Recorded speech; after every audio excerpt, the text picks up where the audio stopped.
Topic है हमारा ऋण पत्र के महत्वपूर्ण क्वेश्चंस जो एग्जाम में ऑब्जेक्टिव रूप में आपको देखने को मिल सकता है। ठीक है, देखिए ऋण पत्रों के निगमन पर दी गई कटौती कहाँ दिखाई जाती है। देखिए कटौती, देखिए जो हमारा प्रीमियम होता है वो हमारा आता है लायबिलिटी साइड, ठीक है, चिट्ठी की लायबिलिटी साइड। लेकिन जो कटौती होती है वो हमारी आती है किसमें, चिट्ठी के संपत्ति पक्ष में। ठीक है, तो किसमें आएगी, चिट्ठी के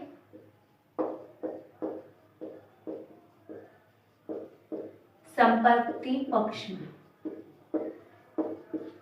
ठीक है, अब क्या बोल रहे हैं, जब एक ऋण के विरुद्ध प्रदान की जाने वाली सुरक्षा के लिए ऋण पत्र निगमित किए जाते हैं, मतलब कि सुरक्षा के विरुद्ध कोई भी क्या किए जाते हैं, ऋण पत्र निगमित किए जाते हैं, तो ऋण पत्रों के इस निगमन को क्या कहते हैं, क्या कहते हैं इस निगमन को बोलते हैं द्विपक्षीय।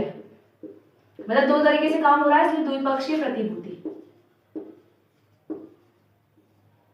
ठीक है, अब बोल रहे हैं ऋण पूंजी की लागत होती है, क्या होती है, चुकता ब्याज के रूप में मिलती है। ठीक है, किसके रूप में मिलती है ऋण पूंजी की लागत, चुकता ब्याज के रूप में।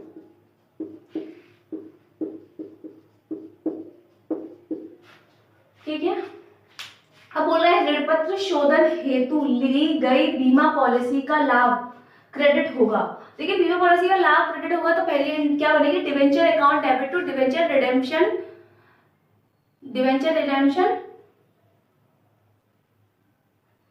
ऋण पत्र शोधन हेतु ली गई बीमा पॉलिसी का लाभ क्रेडिट होगा। क्या, तो क्या होगा, लाभ क्रेडिट होगा। तो किसमें क्रेडिट होगा, तो क्या होगा कि debenture account debit to debenture redemption account, ये बनती है एंट्री। ठीक है, तो क्रेडिट पूछ रहा है, ये डेबिट नहीं पूछ रहा है, क्रेडिट पूछ रहा है, तो क्रेडिट में क्या आएगा, डिवेंचर रिडेम्पशन अकाउंट, जिसे बोलते हैं ऋण पत्र शोधन खाता। ठीक है, ये क्रेडिट होगा आपका। देखिए ऋण पत्र शोधन कोष मतलब डिवेंचर रिडेम्पशन फंड इन्वेस्टमेंट पर प्राप्त ब्याज को जोड़ा जाता है। किसमें जोड़ा जाता है, देखिए पहले तो देखिए हमारे क्या होता है, जब हम ब्याज को जोड़ते हैं या फिर लास्ट में इसमें ट्रांसफर करते हैं तो वो हमेशा हम रिजर्व में करते हैं। तो किसमें आएगा, संचयी कोष खाते में, संचयी कोष खाता खाते में। ठीक है, अब बोल रहे हैं discount on issue of debenture account. देखिए डिस्काउंट का नाम आ गया तो समझ लो आपका लॉस हो रहा है। ठीक है, जब लॉस हो रहा है किस पर हो रहा है, डिवेंचर पर हो रहा है। डिवेंचर आपकी क्या होती है, कैपिटल होती है। ठीक है, तो कैपिटल क्या हो रही है आपकी, कैपिटल लॉस। ठीक है, तो बोलेंगे पूंजीगत हानि।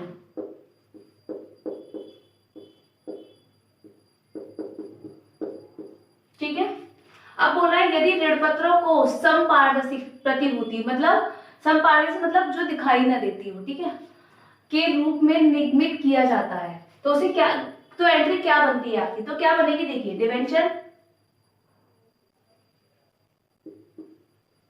Suspense account debit to 10% debenture. मतलब 10% हमने ऐसे लिख दिया क्योंकि परसेंट डिवेंचर से पहले हमेशा परसेंटेज आती है, इसलिए हमने खुद से 10 लिख दिया। ठीक है, आप अगर क्वेश्चन में जो दे रखा होगा परसेंटेज ऋण पत्र से पहले वो परसेंटेज आपको लगानी है। ठीक है, अब बोल रहे हैं तो क्या होता है, ऋण पत्र की प्रकृति होती है, कैसी होती है, कंपनी द्वारा लिए गए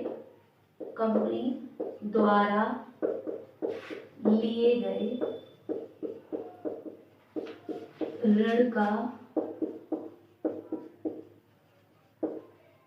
स्वीकृति पत्र, मतलब जिस पत्र को आप एक्सेप्ट करते हैं ऋण के पत्र को, ठीक है, वो कंपनी द्वारा लिया जाता है। ठीक है, तो वो आप क्या होती है, ऋण पत्र की प्रकृति होती है। ठीक है, ऋण पत्र स्कंद है किसका, देखिए इस पहले स्कंद का नाम आया, ध्यान रखिए स्कंद जो होता है वो अल्पकालीन समय के लिए होता है, मतलब 1 साल के लिए। ठीक है, ऋण पत्र स्कंद किसके लिए होता है, 1 साल के लिए। अब देखिए क्या बोला, ऋण पत्र स्कंद है, क्या है, देखिए वो है आपका पूर्वदत्त ऋण पत्र के परिवर्तित स्वरूप का, मतलब जो आपका चेंज हो जाता हो वो स्वरूप का। ठीक है, क्या है आपका परिवर्तित स्वरूप। ठीक है, परिवर्तित रूप का। ठीक है, अब प्रथम ऋण पत्र कौन से होते हैं, देखिए पहले प्रथम ऋण पत्र वो होते हैं जिनका पहले पेमेंट किया जाता है। ठीक है, कंपनी के समापन के समय जब कंपनी खत्म होने वाली होती है तब उनकी क्या किया जाता है, कंपनी की समाप्ति के समय उनकी संपत्तियों को बेचकर सबसे पहले भुगतान किया जाता है प्रथम ऋण पत्र का। ठीक है, प्रथम ऋण पत्र वालों का पहले भुगतान किया जाता है। ठीक है, अब ये कौन से होते हैं जिन्हें हमने कल पढ़ाया था आपको, अधिकार ऋण पत्र होते हैं। वो कौन से होते हैं, अधिकार ऋण पत्र, जिनका पहले अधिकार होता है प्राप्त करने का। ठीक है, तो कौन से होते हैं प्रथम ऋण पत्र, कौन से होते हैं, जिनका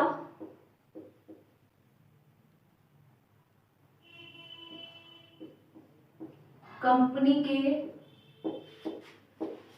समापन के बाद संपत्तियों से पहले भुगतान किया जाता है, संपत्तियों में से पहले भुगतान किया जाता है।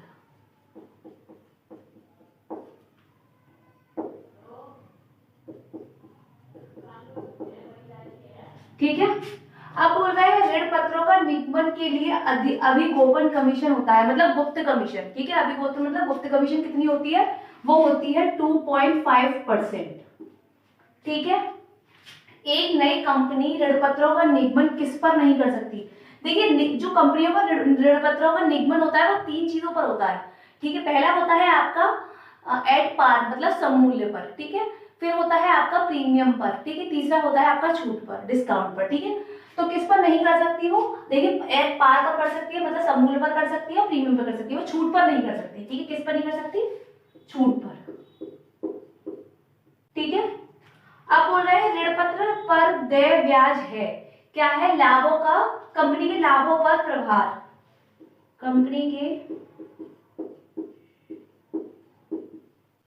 लाभों का प्रभार, लाभ प्रभार का मतलब होता है चार्ज, कंपनी के लाभों का चार्ज नहीं करना है ना। ऋण पत्र पर देय ब्याज क्या है, कंपनी के लाभों को चार्ज करना। ठीक है, चार्ज लेना मतलब। ठीक है, एक कंपनी अपनी प्रतिभूति से क्या क्रय कर सकती है, क्या कर सकती है प्रतिभूति से क्रय, वो वह ऋण पत्र को क्रय कर सकती है। ठीक है, तो क्या कर सकती है, ऋण पत्र को क्रय। ठीक है, अब बोल रहे हैं अंशधारी एवं ऋण पत्रधारियों में मुख्य अंतर क्या है। देखिए क्या अंतर होता है, अंशधारी वो होते हैं जो कंपनी के स्वामी बनते हैं। ठीक है, जब वो कंपनी के शेयर खरीद लेते हैं तो क्या बनते हैं, वो बनते हैं आपके स्वामी। तो अंशधारी कौन होते हैं, स्वामी, अंशधारी स्वामी होते हैं, ओनर। ठीक है, और ऋण पत्रधारी क्या होते हैं, लेनदार होते हैं कंपनी के, क्योंकि वो उन्होंने क्या किया है, ऋण पत्रों को लिया है। ठीक है, वो क्रेडिटर होते हैं, क्या होते हैं, ऋणदाता। ठीक है, ऋण पत्रधारी कौन होते हैं,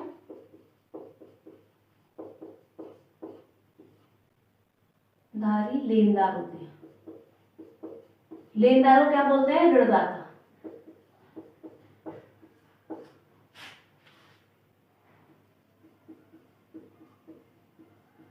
ठीक है, क्या है, भारतीय कंपनी अधिनियम द्वारा दी गई परिभाषा का वर्णन करिए, ये वाली परिभाषा लिखनी है। तो क्या है, ऋण पत्र में ऋण पत्र स्टॉक, बॉन्ड और किसी ऋण को प्रमाणित करती कंपनी की अन्य प्रतिभूतियां सम्मिलित है। कौन कौन सी, स्टॉक, बॉन्ड और ऋण को प्रमाणित करने वाली। ठीक है, अब बोल रहा है प्रतिभूतिकरण कंपनी द्वारा निर्मित बंध पत्रों और ऋण पत्रों पर किससे कम ब्याज नहीं होना चाहिए। देखिए 1.5 से ऊपर नहीं होना चाहिए। ठीक है, ऋण पत्रों के निगमन पर कटौती को अपलिखित कब किया जाता है, किसी भी दशा में विमोचन की तिथि के बाद, मतलब छुड़ाने की स्थिति के बाद प्रयोग नहीं किया जाता। ठीक है, उससे पहले प्रयोग किया जाता है इसका। ठीक है, आज की क्लास हम यहीं पे खत्म करते हैं, कल हम फिर मिलेंगे एक नई क्लास में।